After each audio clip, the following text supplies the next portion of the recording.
خلق خدا سے پیار کرنے کا درس دیا ہے اسلام نے، محبت بانٹنے کی، محبت وصول کرنے کی، محبت کی خوشبو پھیلانے کی تلقین کی ہے۔ ہمارا دین ہمیں نفرت نہیں سکھاتا، ہمیں پیار سکھاتا ہے۔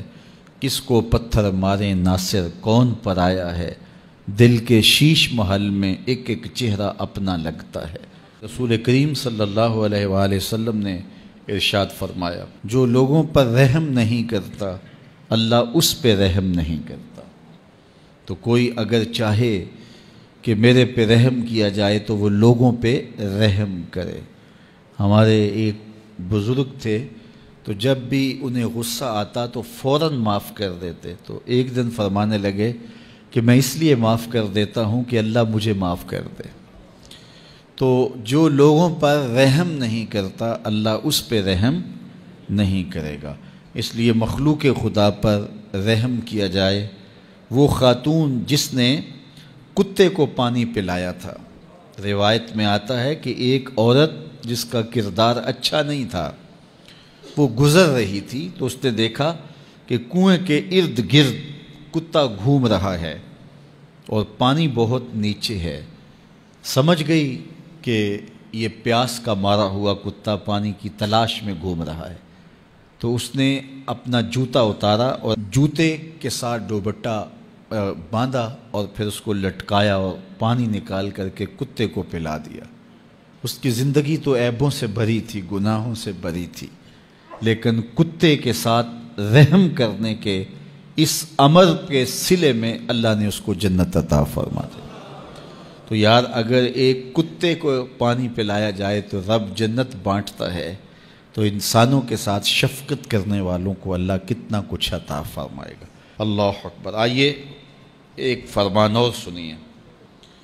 آقا کریم علیہ السلام نے ارشاد فرمایا، مسلمان کا بھائی ہے، وہ اس پر نہ ظلم کرتا ہے اور نہ کسی کو اس پر ظلم کرنے دیتا ہے، اس کو تنہا بھی نہیں چھوڑتا، لاوارث بھی نہیں چھوڑتا۔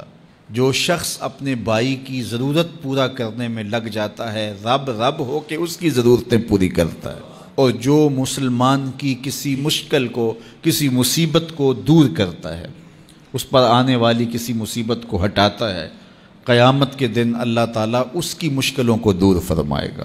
اور جو کسی مومن کا، مسلمان کا پردہ رکھتا ہے، پردہ داری کرتا ہے، قیامت کے دن اللہ اس کے عیبوں پر پردہ ڈال لے گا۔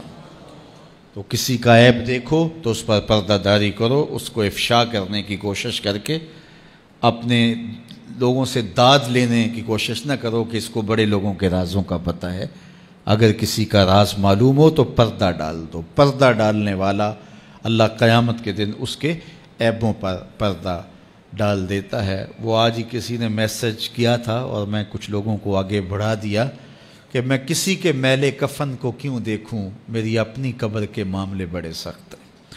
اس لیے اپنے آپ کو دیکھیے، اپنے اندر اتریے۔ کسی کی طرف انگلی کر کے دوسرے کی طرف نشان لگانے والا یہ بھول جاتا ہے کہ باقی ساری انگلیوں کے اشارے اس کے اپنی طرف ہوتے ہیں۔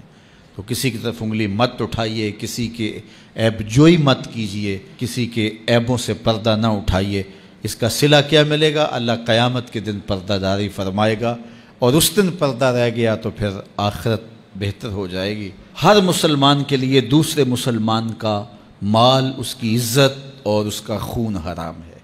اسے حق نہیں پہنچتا اس کا خون بہائے، اسے حق نہیں پہنچتا اس کا مال چرا لے یا مال غصب کر لے، اس کی اجازت کے بغیر اس کو استعمال کرے، اور نہ ہی کسی کی آبرو اور عزت پر کوئی حملہ آور ہو۔ اپنے لیے، دوسروں کے لیے محبت اور پیار کا درس ان احادیث میں دیا گیا ہے۔ اس عنوان سے آقا کریم علیہ السلام کے روشن فرامین ہیں جو ہمارے لیے خضر راہ ہیں اور زندگی کے اندر اجالے اور روشنیاں بانٹتے ہیں۔ تو ہم ان کو اپنی زندگی کا سرمایہ بنائیں اور مسلمانوں کے ساتھ حسن سلوک، اچھے رویے اور انداز تکلم میں نرمی اور محبت کے ساتھ پیش آنے کا انداز زندگی بنائیں۔ یہ ہمارے آقا و مولا کی ہمارے لیے تعلیمات ہیں۔